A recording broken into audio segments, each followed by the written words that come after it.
Well, I messed up the intro. That's what happens when you're off for 2 weeks.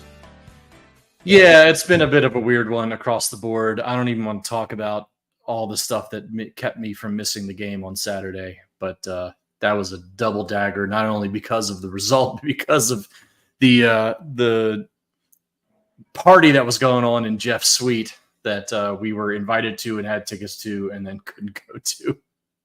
So yeah, that was great. I had a house renovation going on. Actually, it's happening this week, but we had to prep for it over the weekend. And my wife and in-laws are all working on the house on Saturday. And if I had left for 8 hours to go do that, I would have been murdered. So Yeah. I missed it. I suffer through all the bad shit, and then I didn't get that one. So yeah, I like that Jeff's telling us all about it with his mute button still on. I know Jeff's muted, and he still hadn't figured it out. There you go. There. Oh, he was off for a second. Now he's muted again. There you go. There we go. Don't touch anything else. And now his audio. Which definitely not user error there, but it was just that the whole time in the back of my head, I was like, I can't believe this is happening the one time that these guys did not make it out, because you guys would have been in heaven. I would have rushed the field. I think I held up there for a little while. He was great. Came by with this. A friend of mine who was up there with his son, who's a huge Maryland fan, they went down there, rushed the field, got all kinds of pictures with players and stuff. It was a pretty exciting ending for those who stuck around, which seemed to be about 50-60% of the crowd in general. But Walt came up, Larry's BFF. Steve Francis was up there. We had Johnny Rhodes. Jameer Young came up. He said he feels pretty good about his prospects out in Denver. So it was a cool scene, and an ending that Maryland desperately needed. I mean, that Donnell Brown should get a bonus, I think, for saving their season with that blocked kick. That was just an incredible athletic play. I mean, there was no chance. I mean, he was right in front of basically, I thought the kicker was going to kick him like in the gut, like as he came through. I mean, that was pretty wild. I was musing about the 90s basketball reunion in Jeff's suite, and like just thinking like, I'd probably have been pissed off and left at halftime anyway. So Naki too. Naki was there also, just because he wasn't he's not in the Ring of Honor or whatever. He's still Ring of Honor. He still can't. Hey, he's in the Basketball Hall of Fame in DC. That's good enough for us. Yeah, it was great hanging out with him too. So next year, you guys are no excuses, and we're gonna do it even bigger. We'll get like Stephon Diggs. We'll have Stephon Diggs there next year. There you go. That would be good. As long Promise is made. If he's playing, that'll make it tough. But maybe he'll have a bye week. I've been trying to get Johnny Rhodes for years. And I have a couple of infamous texts. One of them, because I'm also boys with Dwayne Simpkins. I've gotten him on the show a few times, and I texted him and I said, "Hey, I really would like to get some of the old guys on the show that we haven't had. Johnny Rhodes, Hector Hip, Keith Booth, Joe Smith. Could you maybe hook me up?" Next thing I know, I see a text, and it's me with all 5 of those guys. It's like the starting 5 from that era. No way. I swear to God. I did that. Was Walt did that? What's that? Walt did that? He sent you all 5? Dwayne Simpkins. Dwayne did. Gotcha. To the whole starting 5. And it's like, so Larry's got his own text chain with all those guys. I do. The only problem is none of them replied. So that's been known to happen at times. Yeah. I'm sure we could definitely get Joe Smith. He likes talking. Johnny would be good. He was a pretty quiet guy, but it was cool to tell him, your team was the first one that really captured my attention for Maryland basketball, as I'm sure he's heard 50,000 times in his life. Yeah. But I mean, those guys were really the OGs that kind of kicked off the Gary era. Obviously Walt was his own kind of thing to keep things from completely snowballing downhill. But like those guys were the ones who really turned it around and kind of set Gary on that path for what eventually would be the Natty. I mean, that's Hallison days long past. And now we're just like, oh, can we get an 8 seed this year? Nostalgia sells everywhere. You know, you see these concerts like, oh, we can go see New Kids on the Block and Vanilla Ice and Belle Biv DeVoe, whatever. And nostalgia also sells with Maryland sports because it's the best thing you can say to anybody at this point. You know, the warmest subject you can bring up, sadly. But who knows? Maybe this basketball season will have some of those moments. God knows they need it. Well, football had one of the moments, and everyone always talks about, would you trade a Michigan State loss for a USC win? And everybody's like, yeah, I'd do that probably. Well, they got it. And almost There you are. an exact opposite. They were mirror images of each other. Maryland was going to go up by 10. It got blocked.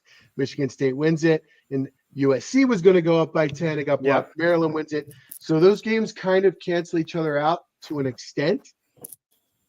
They still should be better than. Yeah, and at the point you would have said yes to that trade. Sorry, Larry. At the point you would have said yes to that trade, the USC win was a lot more valuable than it is now with them hitting this tailspin. Maybe I was thinking though, maybe they're Maryland's next Texas. Well, they're name value, and they've had a weird season. I mean, they've lost all their games by less than one score. Like they're not a bad team. They're a better team than their record. They've just had kind of a against all of the statistics. The statistics for that team probably tell you they're still like a top 25 quality team. But again, we talked about this in August. We were all looking at that game and circling on the calendar and being like, look, if it's going to happen, I mean, that's the one right there. They got to come all the way across the country.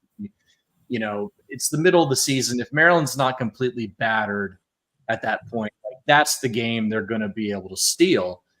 And, you know, they did the thing. We asked them to do the thing earlier in the season. My biggest complaint about the Michigan State loss was they never do this thing that everybody else gets to do where they beat a team they shouldn't beat. And that's still a team. I don't care that they were 3-3. That is still a team that Maryland should not beat most of the time. 10-point spread, right? Yeah, there's a reason they were big favorites. And the reason that everybody on the board was like, oh, hell yeah, they're big favorites. I'm throwing money on the USC because Northwestern just beat the pants off of us the week before on a night home game after a bye. So, you know, again, this season's a bit of a weird one. It's not going to feel very good in the end, probably, but at least this one gives you a little bit of a tingle and says, okay, well, hey, you know, Loxley did something different, right? We've been begging him to go get some of those games against teams they're not favored against. He went and did it. And now you can at least start thinking like, okay, well, let's look at the last 5. Can we squeeze 2 out of there?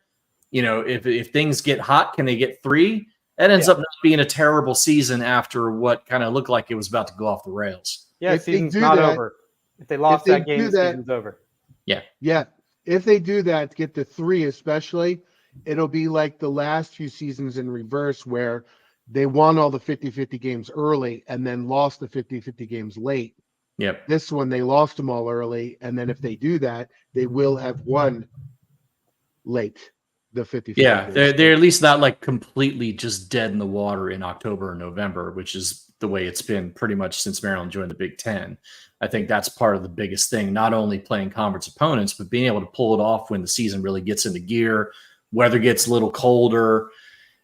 And this one was interesting to me just because kind of what we talked about with Virginia, right? When Maryland struggled down there in the first half, but in the second half, their line play on both sides really started to take control of the line of scrimmage. And I felt like that happened here a little bit too. Now, they got a little bit lucky with the block field goal and all that stuff. Granted, okay? Luck is a big factor in college football. It's part of why it's been so mystifying. Maryland's never been able to pull one of these off in recent times anyway. But it felt like Maryland kind of did a Big Ten West to a finesse West Coast former Pac-10 team. And their line play really took over on both sides of the ball and just kind of wore him down. And then Billy Edwards went out and did the thing, right? Billy, man. I mean, the guy's not been perfect, but you could argue the season he's having right now is maybe not as good as Leah's best years, but certainly not that much of a drop-off. It's been other parts of the team. Statistically, it might not be better than Leah's, although it's probably pretty close, probably not in terms of touchdowns. But in terms of winning, I think I'd take Billy over Leah. Those plays where he's like so poised and just That's the thing. Slides in the pocket the right way, does an underhand flip, does a spin and chucks it to a guy. And like Leah never did any of that stuff. Exactly. Well, hold on. Not only did Leah not do that, he did the exact opposite of that. He threw it to the panicked and threw it to the other team, made bad decisions, melted down in those in a lot of crunch time and a lot of those. Not to dog him, but all off season, everybody said I was crazy. You know, not to pat myself on the back, but I will. I said Billy's going to be the guy. Locks loves him. He's a leader. They think he throws a lot better than he showed in the past. And 90% of people were like, "Oh God, if he's our quarterback," because they, he was 6 of 20 in the bowl game. He never really showed the ability to throw downfield consistently. And more so than patting myself on the back, he had to pat Locks on the back because he was right all along about him.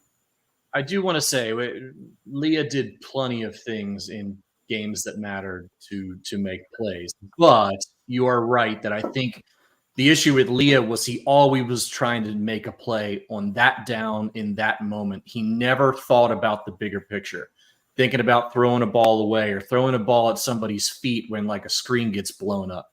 That's the little stuff that Billy does. Leah could win you a game or lose you a game. Billy's not going to lose you a game. He might not be good enough to win a game on his own, but he's going to put you in position. He's going to make plays, and he's going to be the type of guy.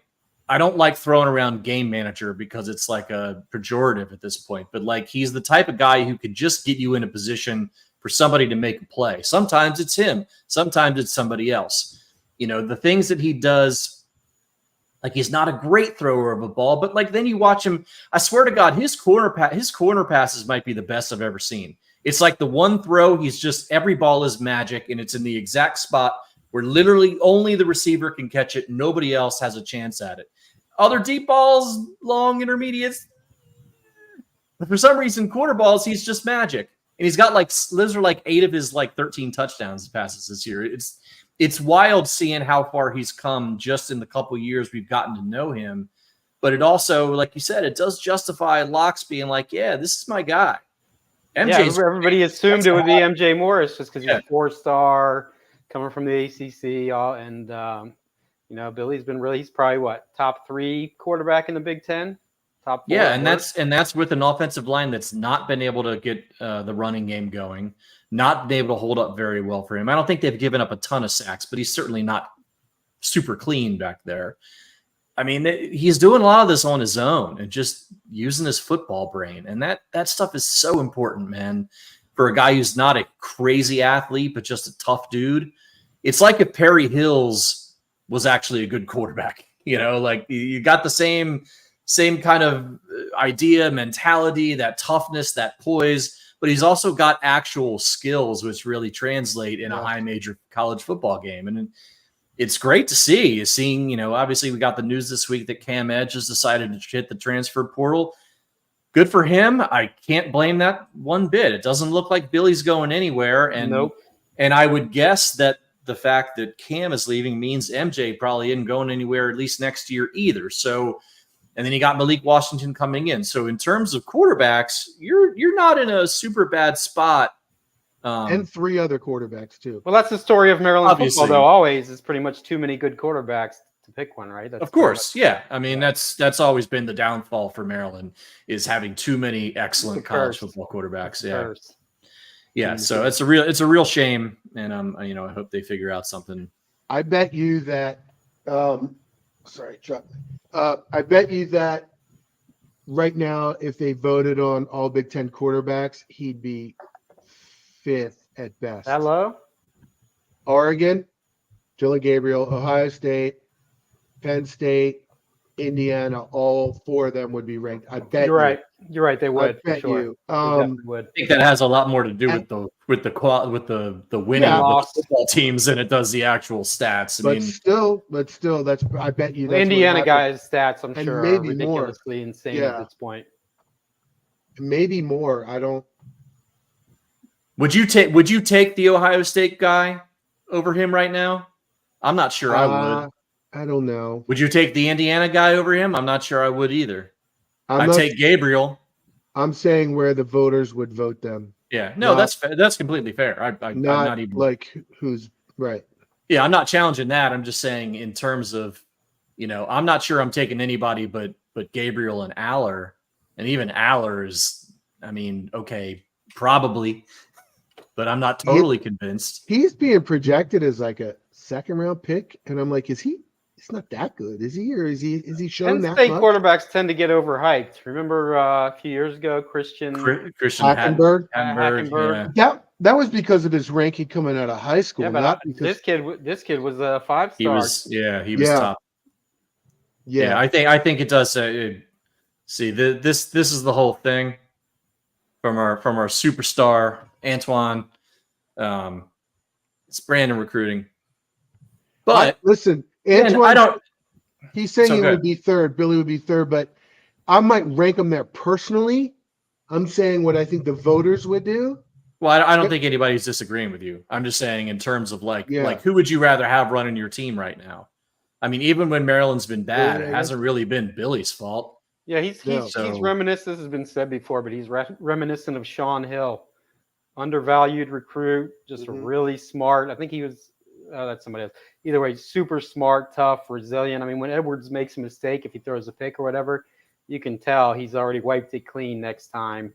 Like late in that game, he threw that horrible pick in the fourth quarter against USC. I don't know, the one he just floated up into the air. But the other thing is they won that game. They rushed 24 times for 56 yards. And they had more fourth down conversions than third down. They were 3 of 6 on fourth down and 2 of 13 on third down, which is pretty amazing. Locks went like he had this philosophy every drive in and a kick, and I think he stuck to it to a fault, and that's what happened in the Michigan State game. And then afterwards, he's like, "F that." And since then, he's been like, he's John Harbaugh now. He's like fourth downs and like all kinds of crazy stuff. You got literally got nothing to lose in that spot. Right, and I think that's what it comes down to. There's a point where you're like, look, if we lose by being aggressive, then we lose. I think once the chances of kind of Big Ten westing your way to 6-1 or something, and then starting to dream a little bit might make you be a little more conservative than you would be otherwise. Once you're at 3-3 and the season's on the line and you're at home against a team you shouldn't beat, you're just going for it. And that's an effort scenario. And when's the last time you saw Maryland have one guy with 8 catches and 2 guys with 9 catches apiece? That's pretty crazy. Yeah. Octavian Smith had 8 catches. Felton and Prather both had 9 in the game. Octavian's the story of the game for me because Maryland's desperate for somebody to emerge from this kind of next class. Knotts hasn't done it. Smith hasn't done it to this point. He just gives you little bits and pieces. And then we haven't seen anything of McLaurin and some of those really young cats in quite a while. So we can worry about next season when it's appropriate, but that's still a concern for next year as to what they're going to do. They got nobody on the outside right now. You're going to have to hit the portal hard for receivers. Yeah, that's for sure. Absolutely. I'm going to look at our projections. These have been updated. Everything is almost identical at this point. I'm the lowest at 5.50. The highest of us is Jeff at 5.67. There's barely any change there. All the analytics sites are slightly higher, but not that much higher. Well, I think I would bet that Maryland probably should be a 5-2, not a 4-3 right now, which makes me wonder if some of those. That's why those stats are what they are. But I mean that checks out. 5.5 is kind of right where you would expect them to be. They're gonna be able to. I'm almost certain they'll pull one more off. Where they get the 6th one from, I have no idea. I mean, got to beat Rutgers in Minnesota, right? Rutgers in Minnesota. Or Iowa. Iowa doesn't look great either. They just got blown out last weekend. So there's those are the 3 games. Two of the 3. Oregon's going to absolutely not happening. Pants us, and Penn State. You do not want to have to go to Happy Valley for the last season game and win up there. Like that's not reasonable. Especially not when they're having a banner year like they are. They're pretty damn good this year. And not only that, they're going to be fighting at that time to get into a Big Ten championship game or the playoff. And Maryland's coming on their last game. Maryland's not winning that game. And the Oregon, everybody knows the stat about when you travel 2 or more time zones, and Maryland's got to travel 3 and play at the number 1 team in the country for Oregon. Those 2 games, it's just not. Spread. What do you think the spread is for that game? 28 and a half is my for call. who? Oregon and Maryland. Oregon, yeah. 28? No, that's too high. It'll be 20, in the 20s. 20, 23, 24, I bet. Really? I think it's going to be. I mean, it depends on what Maryland does leading up to that too. If they win this week, it might not be so bad. But I mean, maybe I don't know. It does seem maybe nationally they don't think Maryland's as bad as we think Maryland is sometimes. But that feels really Oregon high to me. But I don't know. I don't know. Oregon beat Ohio State 7-0. Let's see. They were favored by 30 at Purdue, so that's the team that's worse than Maryland, but not a good team that's on the road. 22 at home against Michigan State, 23 at UCLA. So most of the spreads, Ohio State, they were a 3-point dog. Otherwise, they've been a pretty hefty favorite even on the road. I'm not sure they've covered those big spreads though, but that was earlier. I don't think they covered UCLA, and I don't think they covered Purdue either, did they? They did cover Purdue. Okay. They did not cover Michigan State or UCLA. Yeah, that's the one I was thinking. They missed both of those by like 1 point, basically. Yeah. Well, and I think one of the things I noted about USC is similar to Oregon, potentially, that they are more of a finesse team, but I don't know if you can Big Ten West that kind of team, as Purdue figured out. What will be interesting to me is the Minnesota game, just because sure it's on the road, and sure they're going to pull out their 6'7", 330-pound average offensive line and try and bully us. Yep. That'll be a good test for the defensive line. Everybody talked up the defensive line, and before this week, I was about to just be like, you know what? I am never, ever, ever believing in a Maryland defensive line ever again. And I don't want to hear it from anybody, not from you, Jeff, not from your sources, not from anybody, not from Loxley, nobody. I don't want to hear a goddamn thing about Maryland's defensive line. They still can't get to the quarterback when it matters. But I don't know. This will be a good test. I think if they show up in this one, you might be on something. Maybe the fact they can't get to the quarterback doesn't mean they can't slow down a running game enough to befuddle an offense that can't really chuck the ball very much. So yeah, that's the thing. Their weakness is not Minnesota's strength. They like to run the ball. Maryland's run defense isn't bad. So it's all about the pass defense has been the issue. And it's the story of the season, right? The issue is the defensive secondary and the offensive line. Not being able to run the ball against the third worst rushing defense in the Big Ten and USC is not a good sign for the rest of the season. The weather's going to get cold, the weather's going to get crappy, and Billy is not exactly, Dan Marino for all of the legitimate props we're giving him here. Like, you don't want him to have to throw 40 or 50 times when it's 40 degrees and raining out. So if you have a choice, the run game isn't even struggling. It just doesn't exist and probably isn't going to exist.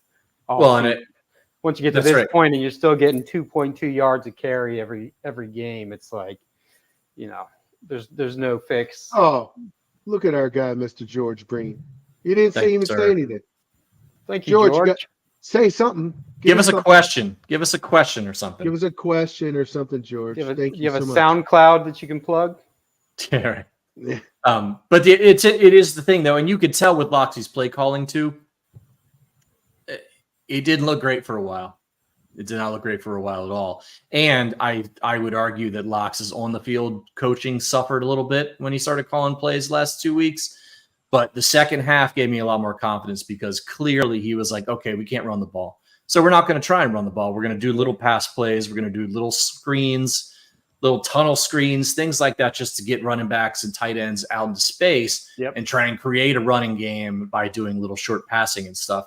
And hey, that little swing out, the swing out that converted that fourth down that Hemby got late in the game before the second touchdown, that was going to be the 2-point call that USC called a timeout on before we ran it, because you could see the exact same action with basically student body left and Hemby just sneaking out to the other side. So that was a sweet play call, but also if Hemby doesn't break that tackle, we're having a very different conversation right now. So college football, man, I love this stupid, beautiful sport because like one little thing can go wrong and blow up your whole day or make everything great. Like that's all it takes. Hemby was running harder than I've ever seen him run. You could tell he was a man possessed to win that game. I mean, he was running through the first tackle almost every time. He didn't have huge stats. He had 6 catches for a decent amount of yards, but he was running like I haven't seen him run in quite a while. Well, if you see how Maryland fans and Maryland radio people are, talking about how much they were desperate for a win over a team that mattered, imagine how desperate the players are. I mean, these guys, they're not stupid. They know who's out there and what their reputation is. So, like, I can imagine a guy like Hemby being like, you know what, I'm not losing this game. Like, it's just not happening. And guys like that, guys like Donnell Brown, a guy who came from a lower level of football to become kind of a Big Ten star, like those guys, I can only imagine how much they want it. So it's really good to see. Well, we are going to do the Larry's, Locks, and Paul's picks segment, but I said we do that after we talk about some basketball, and we'll go back and forth a little bit. Good call. Because I know everybody's excited about the latest commitment to Michigan State. So Michigan State never has really recruited the DMV. Like, I'm trying to think of who would have been their last. Like, they basically don't at all. And then all of a sudden, one year, bam, 2 of the top kids in the area. Maybe not the 2 top, because this year you have some 5-star kind of guys. Eric Ryby, who committed to UConn since our last show, and a Caden Lewis. They have 2 good, solid guys in their class. I like both of them, but if these guys blow up at Michigan State, he's probably not going to hear the end of it. From this guy. From a lot of people. I mean, I don't think they really wanted it. It didn't seem like they ever really were desperately wanting Cam Ward, even though he's or Scott for that matter. I don't think it didn't look like they really prioritized either one of them. They wanted him. It wasn't like an all-out desperation thing. They would have been happy if he committed.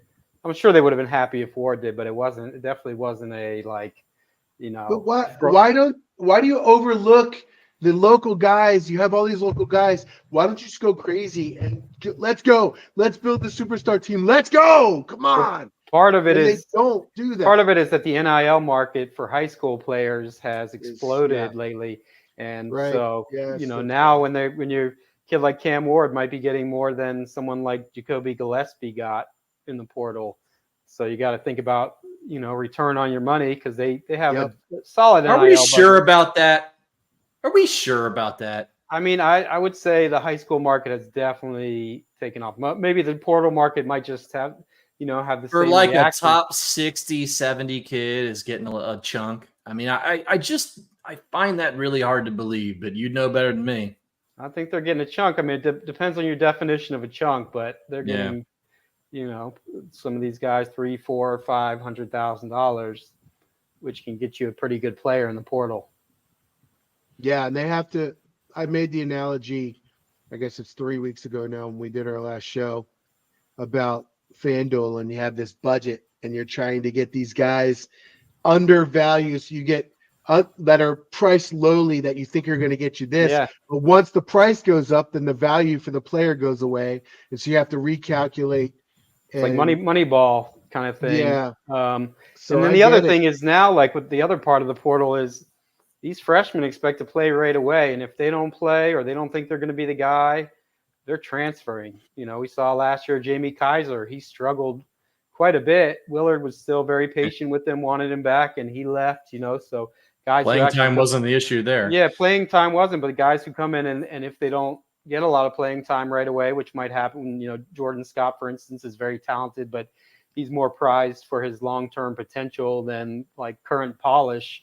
Then you spent a chunk of your NIL budget, and the guy you're developing him for a year before he goes and plays for somebody else. So I think it's going to be like, until this all gets figured out, I think it'll be 2/3 portal, 1/3 high school recruits, maybe.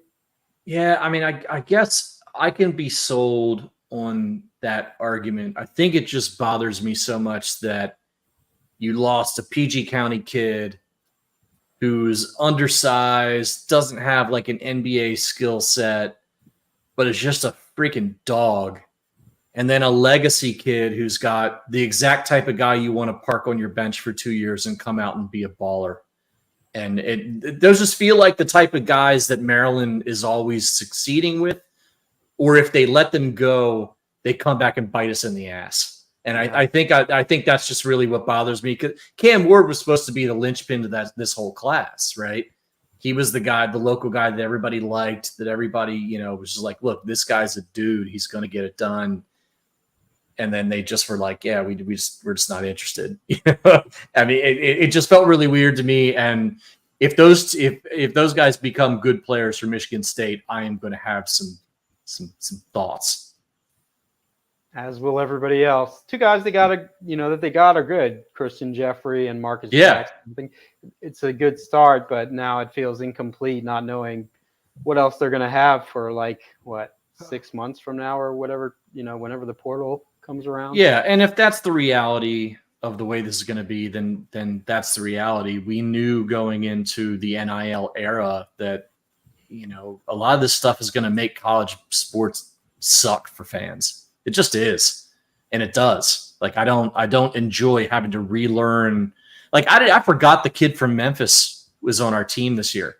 I don't even know what his name is. And you're a diehard. Now think of the casuals and how apathetic they are now, or how little they enjoy it. And I know that's definitely affected a lot of people's interests in college sports. I mean, that's been, you can't overstate how much that has turned people off. I mean, I love anybody who puts on the uniform, but it's tough to follow now, and it's tough to get super excited when you just don't even have a clue what the team is going to look like any year until right before the season. I mean, trust me, I'm all good for extra, having some crazy Wild West recruiting stuff in March and April and May, even the way we did before, but it's still a bit of a bummer for the actual product that you're selling. Yeah, you don't want to be having a new leading scorer every year who came from the Missouri Valley Conference or whatever. People like continuity. They like seeing the players get better together. And that, I don't know. I don't think there's a fix for it. Somebody suggested actually on the site a few days ago that we have John Orend on to talk about the rev share and how that's going to affect things. So I think that would be an interesting We do need to do that. So hopefully maybe that'll rein it all in, rein the movement in a little bit. But yeah, that'll be interesting because all this stuff is still kind of in flux, right? So the business elements of that, how that affects NIL and everything else around it, certainly makes some sense to address at some point. It's just a bit of a bummer sometimes. And unless you're a career record holder at a school, because your records are safe forever now, right? I mean, who's going to stick around for 4 years and put in 2,200 points at Maryland now? It's just not going to happen. It's impossible. Nope. So maybe you get a guy like Julian who is really good, but also not like an NBA threatening kind of guy who just really enjoys college and sticks around for a little bit. The basketball version of Talia. Yeah, pretty much, right? But I think that's going to be really rare. And a lot of guys, like you saw even a Daryl Morcell who was like, oh, I got an extra year. I'm gonna go somewhere else, try something different. Some money, Yeah. So I respect that. Like, guys got to do what they got to do if they don't have a pro future. But it just really sucks for the fans. First game November 4th, 12 days away. They're playing Manhattan. They don't have a real game until I say that, but they lost to some of those teams last year, right? So let me take 1 second just for Manhattan. My boy Los Winston, who went to DeMatha with me, his son Jaden Winston is on that team, and he's a really good kid and a sophomore point guard who's if he shows out, I'm gonna be really happy for him. Also hoping that we beat them by 40. But also you hope he gets dunked in his face. No, I don't want that. I want the team. I want Maryland to win by 40. Don't be a traitor. I hope he puts up. Don't be a traitor. 20 and 8. I hope your friend's son gets kicked in the face on a dunk. You know what? I honestly respect the hell out of that, Larry. I'm glad you feel that way. Larry's one step away from wishing a torn ACL on the kid. No. Not having that. That's reserved for Dukies and Yankees. You got to earn that. You got to be like a real ass to earn that. That's the is that Woodbury kid from Iowa. Like I hope And he's Steelers. I used to say that of Ben Roethlisberger all the time. That guy, jeez, man, you know what? he would have it. Billy's similar to Ben. Ben is not fast, but he would just perfectly slide in the pocket. Yeah, but he was a extend the play, freaking throw it tank. underhand. Yeah. He's not quite the tank, but he was a mountain. Kind of extend the play, even though he's not fast, an underhand pass and find some dude in the flat. Like Ben did that same stuff that Billy does. Actually, it was very frustrating to watch. Yeah, I was gonna say before that Ben would get your ACL curse and still throw for 300 on the Ravens anyway. Yes, people would just bounce off of him like Tecmo Bo Jackson. Jeez, man, yeah. He was that. Yeah, now he was that kind of like Cam Newton, like not like that level of athlete, but that size. I mean, he was just a monster. Yeah. Yes. Ravens got him too, though. They got each other. Let's see. Corey, we didn't talk about we're going basketball. Sorry, go ahead. Basketball recruiting.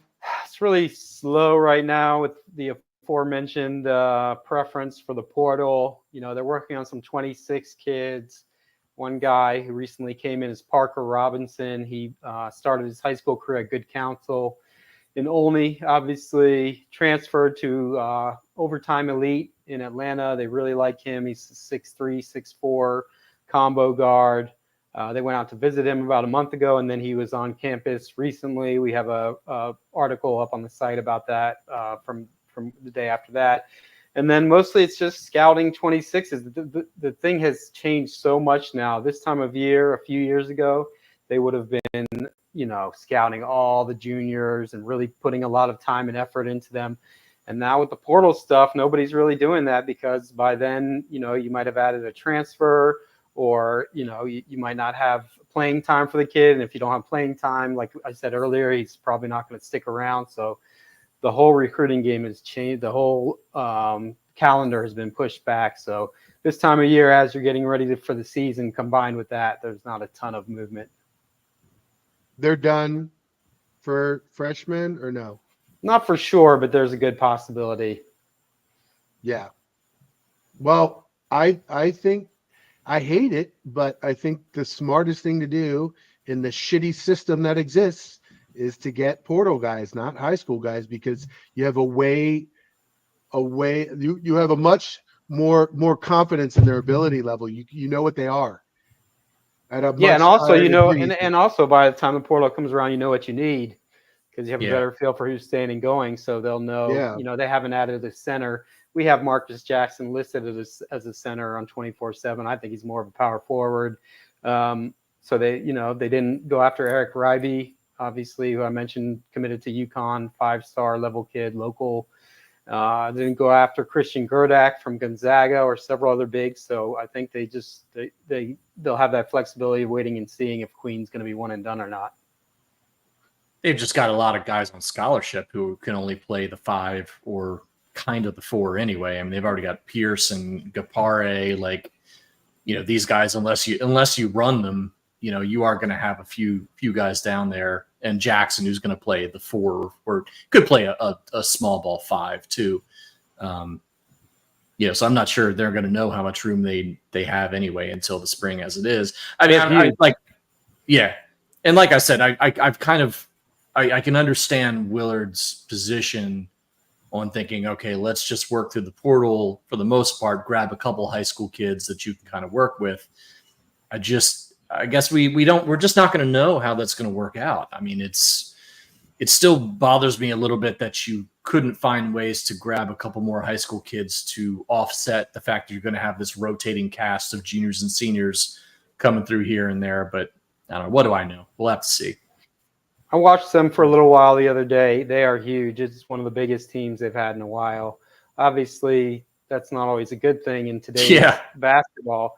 You got to prove you can make it work defensively and with the shooting, especially with last year's outside shooting. But if they can make it work, man, I mean, Queen and Reese are both in that 6'10" range. Braden Pierce is a legit 7-footer.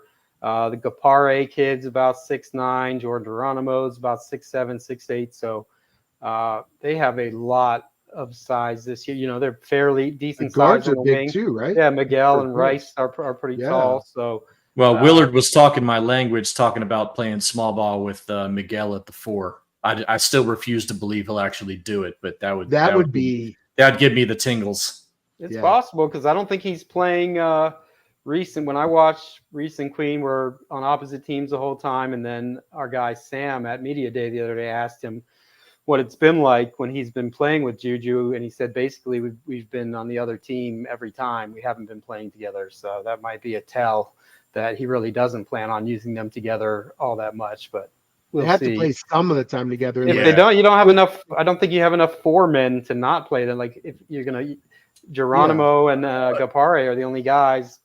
You know. I was going to say that's what Naki was hinting at, that Geronimo was going to be a guy at the 4, and I'm way more okay with Geronimo at the 4 than anywhere else on the court. Certainly, I mean the guy does do good things. You just can't play him at the 3. That's silly and was he's silly an last insane year. athlete. You got to give him that. He is extremely athletic. Gapare is you- pretty athletic too. They said, you know, I think I wrote this on the site, but he's the fastest guy on the team this year at 6'9", which is pretty unusual. And you could. Sorry, go ahead. He was out the day I was there, but I've heard some good things about him. Obviously, he's never proven he can shoot the ball well, but he's another athlete. And you could imagine that Geronimo and Capari would be the 2 guys you would want if you were going to play Queen at the 5, because then on offense you probably switch those guys around so the 4s are playing the center position on defense or on offense, and that Queen can kind of move around a little bit, get a little space, try and find a shot. Because neither of those guys are threatening anybody from outside. He's got a soft-looking jumper, man. He can knock it down. People are going to be surprised. How many opportunities he'll have, I don't know. But if he gets the opportunities, he can hit those. Well, it's getting close to time, and with Maryland being off, not this Saturday, the following Saturday, and basketball starting right after that, I think next week's going to be our basketball preview show. We're going to hopefully we have something percolating for that. We'll let you guys know. Obviously, once we get it all settled, we will post it on the board and everywhere else. Now let's get to something that I'm very excited about, and Paul probably is not. We started a segment called Larry's Locks versus Paul's Picks. Let's see how we're doing here after 2 weeks. So what you're saying is there's a reason it's not Paul's locks? Paul's Picks versus Larry's Locks. Paul went 0 for 5. Ooh.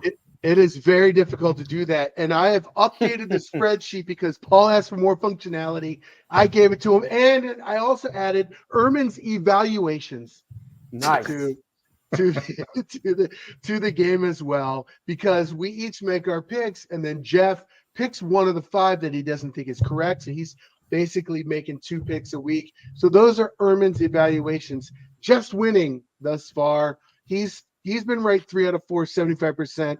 I had a great week. I went 4 out of 5, and I got my bonus point because Jeff got the Indiana game wrong. This is 3 weeks ago now. You guys might even remember. But I'm 60% overall. Paul is 20% overall. Every single one of my picks in week 6 was hitting at halftime. And I just watched every single one of them fall apart. It was brutal. It's why I don't gamble anymore, except for emotional hedge bets. Well, absolutely brutal. Well, you went over. That is as hard as going for 5 for 5, I think. Incredible. It's really incredible. It's pretty incredible. And the way I did it is I'm giving Jeff, because he's only making 2 points, 2.5 points per pick. So he can get 5 just like we can. He's got 7.5 points. I've got 7.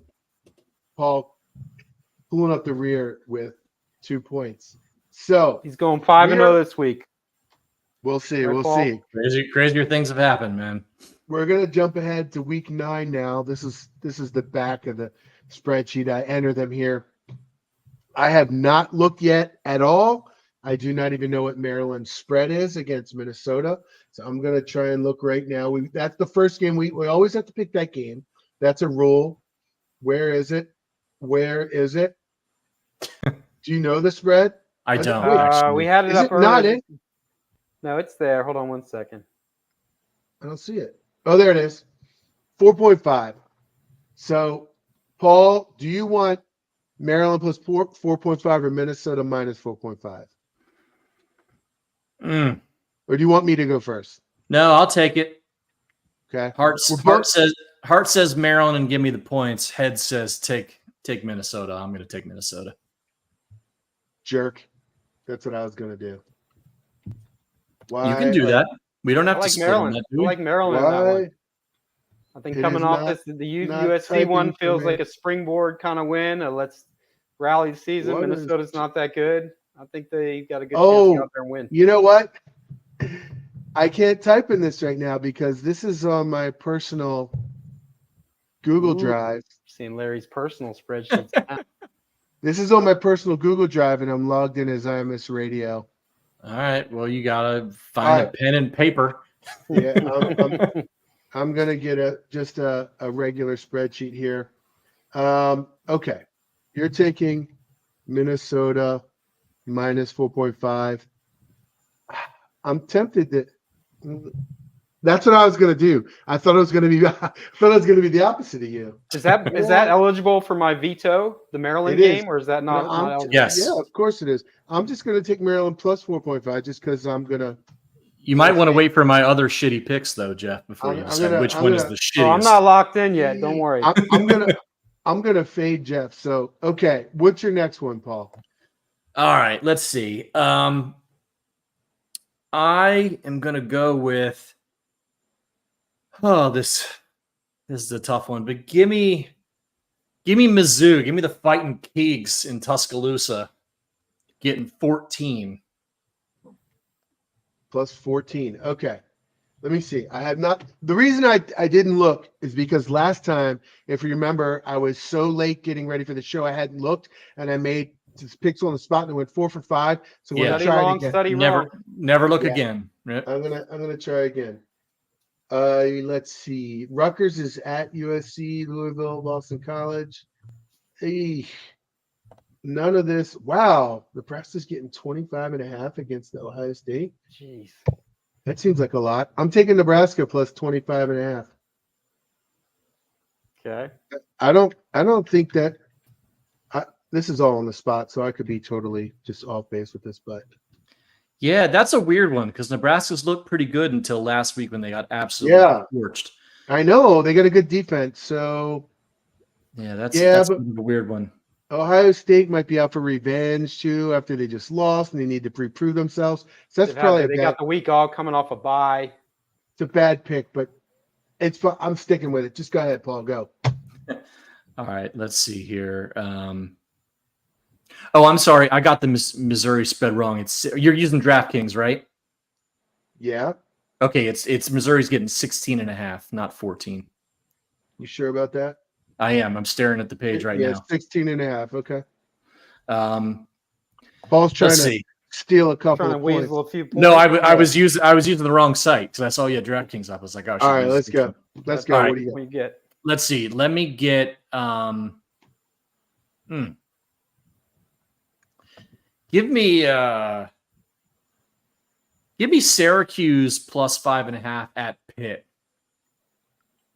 Syracuse plus 5.5 at Pitt. Okay, I wrote it down.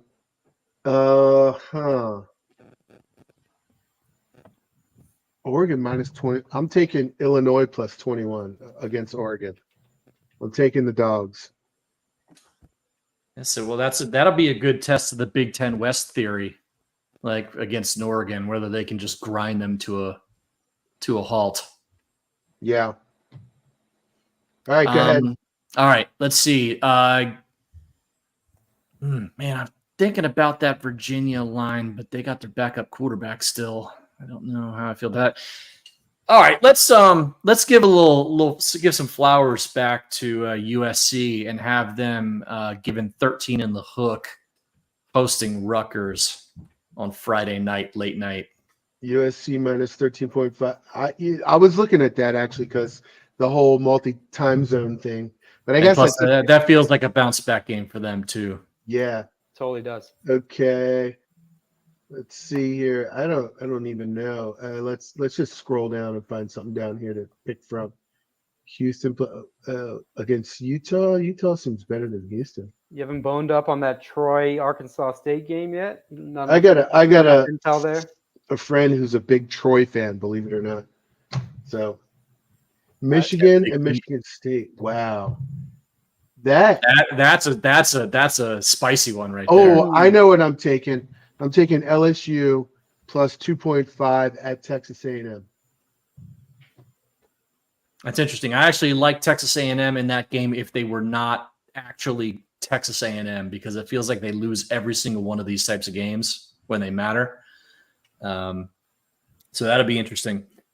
I want to take Indiana given 6.5 to Washington at home.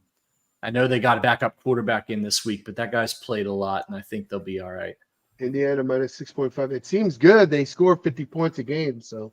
Well, backup quarterback though, so it's a little scary. Yeah. But that guy's played some, and Washington looks like total ass on top of having to cross the country again. Yeah. And play at noon. Play at noon too. That's fun. I'm taking another huge dog. I'm taking Florida State plus 21 against Miami. Interesting. If they can just have something go right for them in the first quarter, that's a rivalry, man. They hate each other. Yeah. And they have a lot of talent. They just haven't been able to, do their thing. So I don't hate it. I don't hate that at all. All right. Now, Jeff, what are do you need to see the picks? No, I've got them written down. Okay.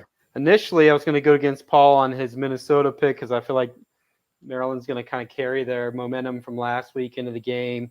But instead, I think I'm going to go with Washington plus the 6. That line just stinks to high hell to me, even with injuries, whatever else. Washington's 4-3, and Indiana is the flavor of the year, and it's still only 6.5. That just feels like a trap to me, so I'm going to go Washington there. And it is a bit smelly. For Larry, I liked most of them. I think Nebraska probably gets boat raced. So that's the one I probably like least out of Larry's, although that is a hell of a lot of points, but I'm going to go against the Nebraska pick. All right. I have it written down. I will put it in here later once I'm logged in properly. Right now I'm logged in as myself. And I'm logged in as IMS Radio. I'm not logged in as myself. So I'm unable to enter those there, but I will get that. And then we'll get back to here and we'll see if Paul can start to come back. Can't get much worse. No, you can't. And honestly, I'll happily admit that my Minnesota pick is a total emotional hedge here. Like I do think Maryland can play with them. I don't really like the matchup against any of those teams that have good line play. That's the thing that always scares me. It's the Big Ten West thing. It just bothers the crap out of me. But I'd love for them to prove me wrong. Year, though. They've been pretty good under Fleck, but this is not one of those years for them. Yeah. And the fact that it's only 4.5, if you're just looking at it from that kind of paranoid reverse psychology angle, Maryland hasn't been that good, and they're still only catching 4.5 on a pretty long road trip. So obviously, the odds makers think they have a legit chance, but yeah, we'll see. We know they need it. If they don't win this one, I don't know what the odds of getting the 6 are, but they're not good. All right. Well, then, and let's, we could say like they win this one, all of a sudden, season's kind of back on. It feels a little bit like that Nebraska game last year, where it felt like everything was going to fall apart. And you're like, of course they're not going to Nebraska, and I know Nebraska's not good, but they're not going to Lincoln.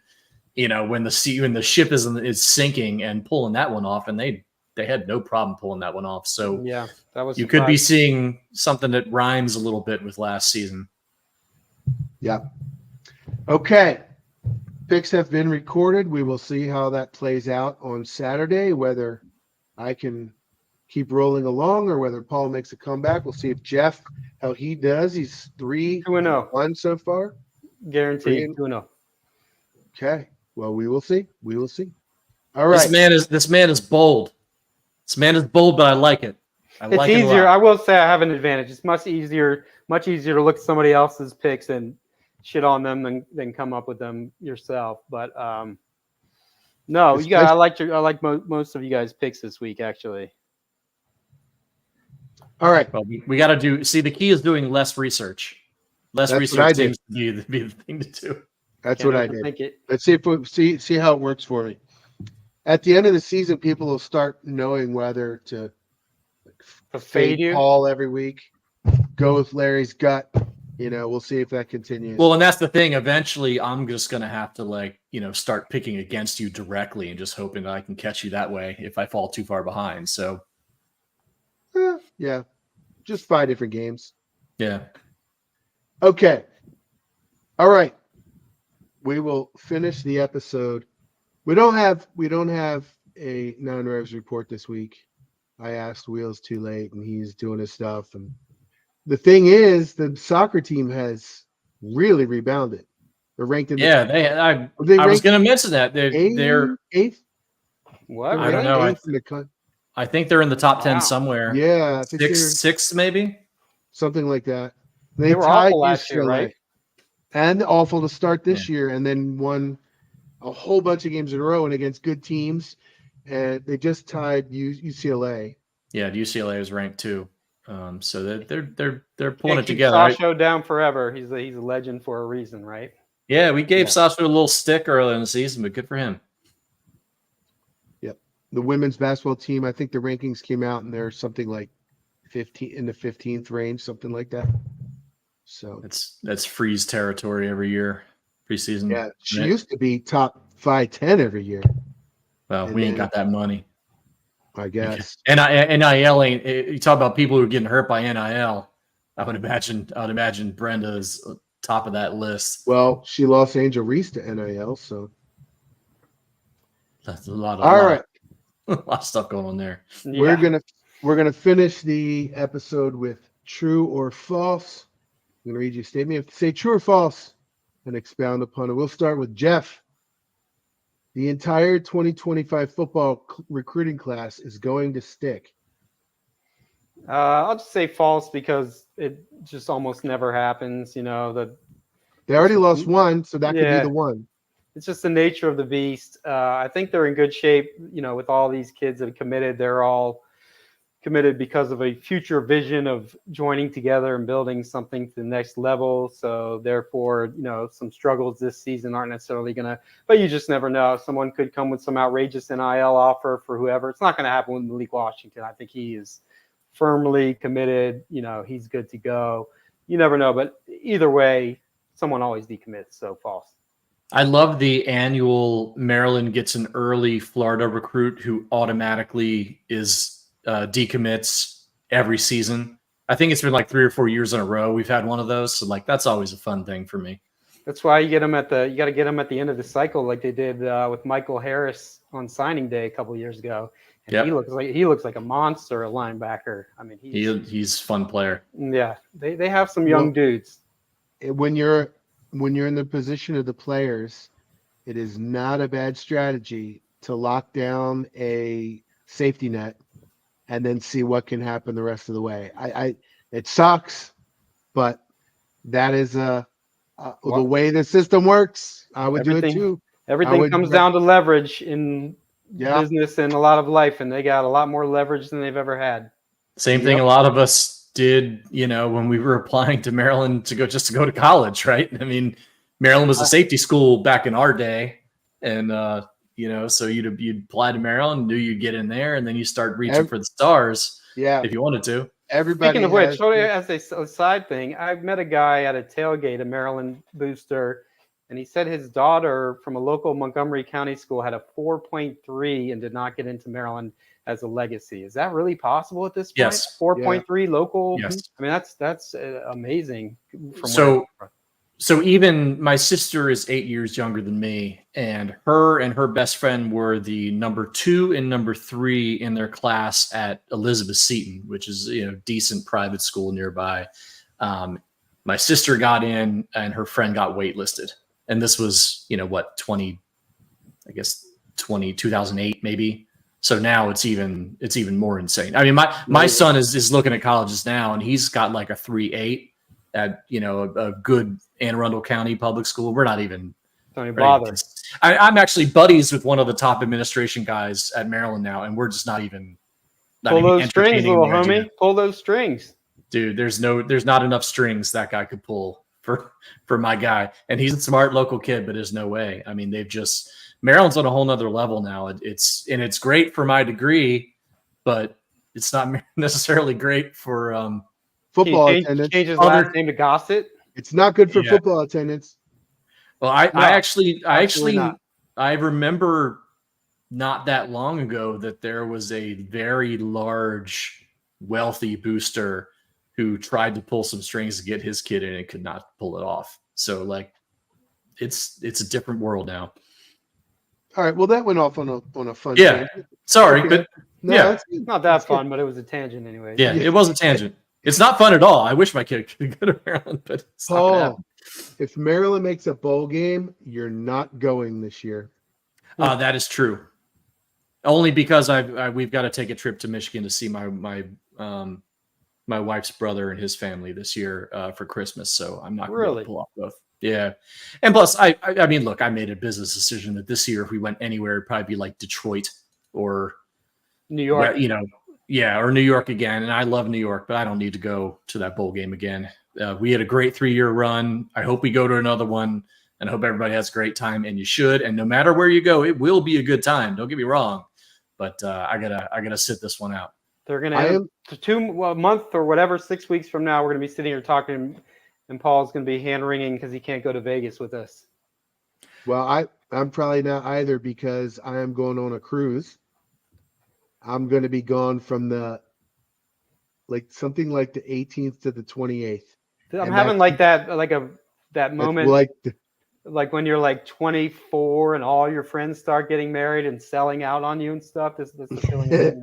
First the tailgate, the box the other night, the suite, and now this. Let me throw this out there, man. and it's recorded and it's in the historical archives. If we go to Vegas, I'm going to Vegas.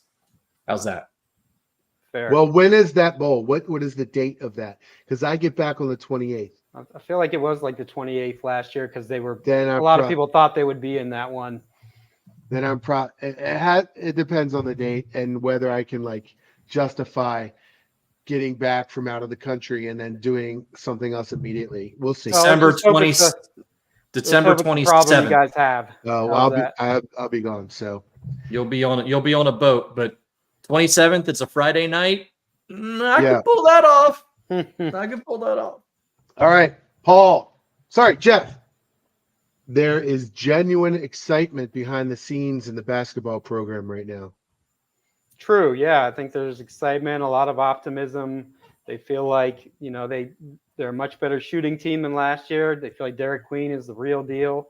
So there is, but there's no one's ever really down on their team this time of year. You don't hear too much of that. So, we'll wait and see, but they do. I think, and I agree. I think they should be better than people think they'll be. Some people. Hope so. That's what you were supposed to answer. You did not answer the first one correctly. The first one you were supposed to say, not only are all the players going to stick, there's going to be at least 2 more 4-stars flipping. You didn't ask me about that, though. I'm not gonna put them on the chopping block for no reason, All right. But I think yes. I think you have asked me that one. I think it was over or under 1.5. And you said over. And I said over. They're working on some guys. I wrote last week about a guy there. They really feel like they have a 4-star kid. They have a good chance to flip. So yeah, I mean. Yeah. There's usually an answer I'm angling for when I ask these, and most of the time you get it right, but that one. Well, also, Larry, I don't know if you noticed this, but they're back in the top 25 of the recruiting rankings now. We forgot to mention. With the twins, yeah. Yeah, the couple twins they got from the Hammond twins from Calvert Hall. Was that yesterday? Yeah, yesterday. So that pushed it. One is a defensive lineman, one's a linebacker. The defensive lineman is the far higher touted of the two. He had some pretty good offers. And anyways, I think that bounced them from 26 to 24 now. How often do twins work out? It feels like they always get bumped because they're twins.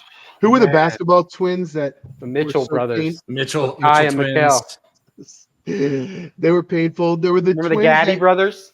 Gaddy Yeah. football. They were both like 6'2", 340-pound Yeah. defensive Who were they? linemen. They didn't work. One out. was one was kind of okay. The other one was not. at Who were all. the They twins we both gone had on the soon. show? We had We twins had on the them- show? Yeah, we did. They were football, and at the end, I was like, I said, "We're Oh, gonna the do Florida defensive backs. Oh, Yeah. yeah. The Daniels Oh. brothers, Elijah Jake- and Alicia Yeah. Daniels. Alicia. Elijah Yep. and Yep. Elijah and Elisha." And I was like, "All right, we're gonna instead of doing fill in the blank, what we're gonna do is I'm gonna give a superlative, and you say who's the more likely, and I'd be like, all right, the most likely to release a rap album, and they would go Elijah, and I'm like, And you're like, "Wait, was that Elisha or Elijah? Like what?" It's like the stupid Peyton Manning. You're right, though. Commercial. What twins have ever worked out? Not only Elijah. Twins not only don't just work for out. Maryland, but for anybody. Like They who, don't work even out. in basketball, football, the Collins twins at Stanford way back in the They day did. that Maryland knocked out of the tournament. Jaron and Jason. The freaking the ones that almost came here and went to Kentucky. Harrisons. Harrison's. Yeah, Maryland has horrible history with twins. My God, Yeah. I forgot about them. What? Antoine Cuff. You say Oregon is my leader, or I like Maryland. Who said that? That was the 26 kid, the Zion. What's his name? Zion Ely. Yeah. Is that how you say it, Ely? I think so. Oh, Yeah, okay. number Yeah, one, he visit- or number 2 recruit in the country in 2026. Yeah, He that would visited for USC and seemed to have a good time, but I'm not exactly counting my I'm not either. chickens on that. It's going to that be a kind of high dollar affair right there. And Maryland's defensive end curse still lives, right? So I need to write Josh about that. Kando. Melvin Elise, the trapper, certified trapper. yeah, certified trapper. How many And, can we name? Gilman kid with the Xbox. Even Victor Villamiri, even Deontay Arnett ended up being an offensive lineman and not a particularly good edge player. Ayabi and Noma, wasn't he a defensive They had a end? chance at him. Yeah, yep. They whiffed on him, went to Alabama, and then just kind of disappeared from He- the face of the Yeah, planet. he didn't do much. Whiffed on Chase Young. Probably would have gotten him if Locks had been around. Might have gotten him. Yeah. We got Trey Covington, but missed Derek Harvey. That was a great trade for Trey's one career sack, I think. in 4 years of starting at defensive end. Oh God, why did we do this? Never right. mind. Let's talk about Paul. happy things. Paul, Mike's Loxley. Mike's Loxley. Yeah, Michael Loxley, as he corrected us on the show. Michael Loxley is off the hot seat after USC and never really was on it anyway. Yeah, true. I don't think he was. I mean, having some fans get a little impatient, I think, just comes with the territory. I don't think he was anywhere near a hot seat. I think he might have been if the season completely fell apart and they only didn't win another game or maybe just won one more game. But I don't think that was really. That was just message board people being upset about things, and that's just the way it goes. And the way with Maryland football fans are, half those people probably don't know who they play next week, what his contract situation is, how recruiting is going. These people are just, they're just there to pop up with negativity, a lot of them, because they're all about whatever their NFL team. And then if Maryland's good, they'll jump on. Otherwise, they're complaining. That's kind of what Locks has been talking quite a bit about himself, after that win last week. But man, I was out on an island after that game. I think I'm the only one who posted the only semi-positive kind of thread on the board when I said progress is not linear. Yep. And I did not hear it. Did he say that after I posted it? I did not hear him say that. That's crazy. I did not hear him say that I posted that. Did he? Yeah, he said it. He said that in the presser after Northwestern, I think. Right. Did he see my post? Like he did. He told me. It's possible. Give a shout out to Larry for that. Maybe that spin. No, the post Northwestern stuff was pretty brutal, but honestly, it was deserved. I mean, they looked like shit coming off a bye against a bad team at home on Friday night again. Yeah, I mean, he deserved every bit of criticism for that. And if we had a show, I would have been leading the charge. But I'll also lead the charge if you go and do what we said we needed him to do, which is go beat a team that's better than us. So and that's why the USC win is so huge, coming off that toxic loss. If you lose that 0-4, the season's done. Nobody's coming to any games. There's no hope. Now all of a sudden 1-3, you got a chance to get to 2-3. You know, it was that block kick could end up being one of the biggest plays in years for Maryland. Yeah, I mean, if they go beat Northwestern this week, you know, it's on, right? I'm gonna give Jeff a chance to name drop and brag again. Jeff, the IMS Suite at the USC game is the most star-studded event you've ever hosted. Oh yeah, I mean, I've been to things obviously with more people in sports or whatever but hosted, yeah, probably. I mean, like I told my nephew, he's 16 and he's a huge sports fan. He was chatting these guys up the whole time, he was asking Walt to name all of the players drafted ahead of him in the year that he was drafted, which he got all but one, and now I can't remember who it was. Shaq was the number one pick his year, which is kind of cool. But I said, you met 2 top 10 draft picks tonight, an NBA Rookie of the Year and Scott Van Pelt. That's pretty. So that definitely earned me certified cool uncle status for a while, I would say. That's nice. Yeah, you get to put Funkle on your business card now. Exactly.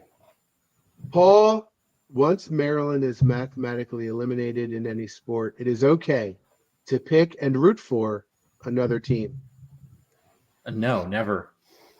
Like in the NCAA tournament? No. Or like in football?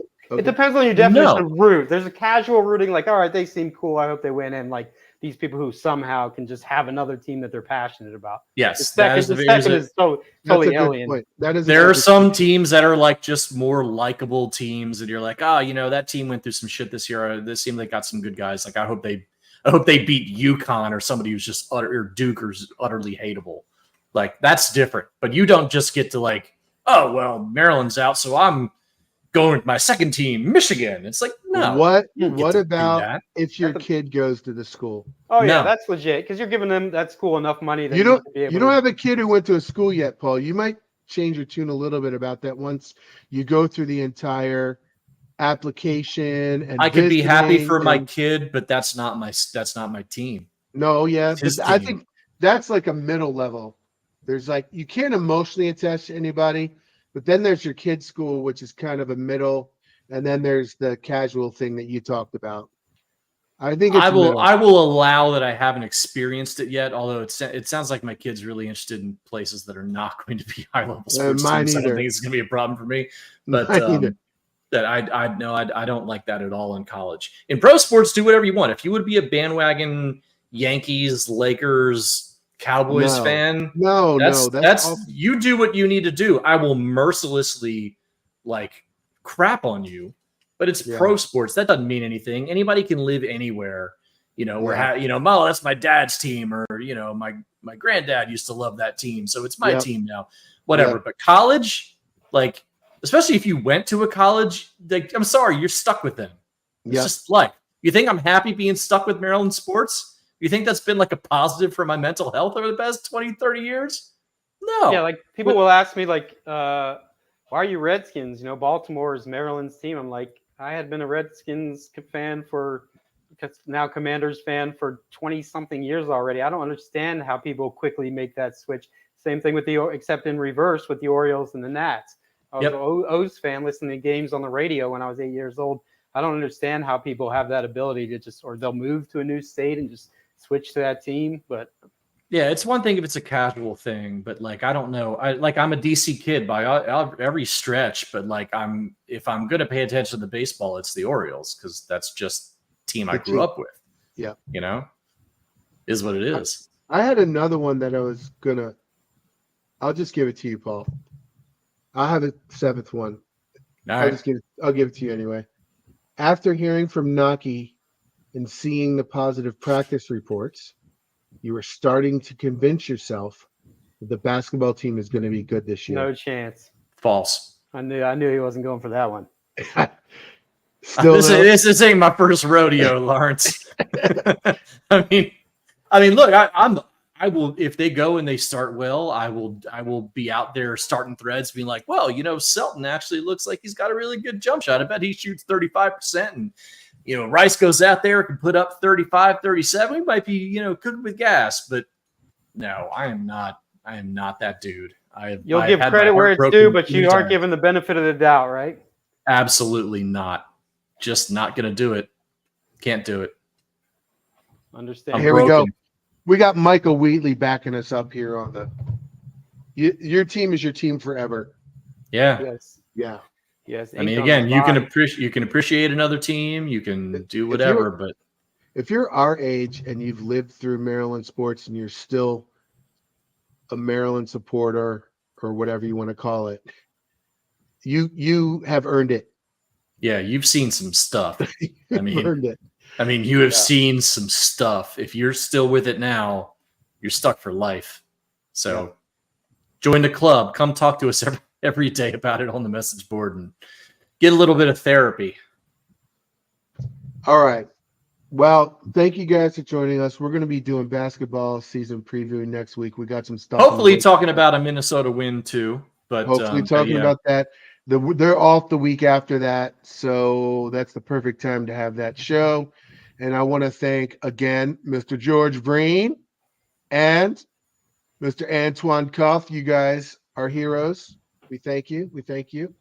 Almost got enough money for Jeff. We'll see if YouTube ever actually pays us. That'll be an interesting. I wasn't going to bring that up. The issues we're having with those assholes. Sorry, Jeff. It's not Jeff's fault. No, I said the A word. Oh yeah, came out of it. He's moved on from what the H or whatever. Yeah, he's not telling people in the stands to go to H anymore. Yeah. See, that's what being a Maryland fan for 30 some years will do to you. Well, that was when I was like I was super conscious of what we were allowed to say, and so I did that. And over time, we got more comfortable to the point where I was dropping so many F-bombs that CBS threatened to fire me. So yeah, it shockingly wasn't my fault. It's like, how's that? Larry morphed into Bob Uecker in Major League. I know. So I've done my best to get it out of my vocabulary again. Anyway, that's all right. Hey, thank you guys for joining us. Do us a favor, give us a like, hit subscribe if you haven't done that yet.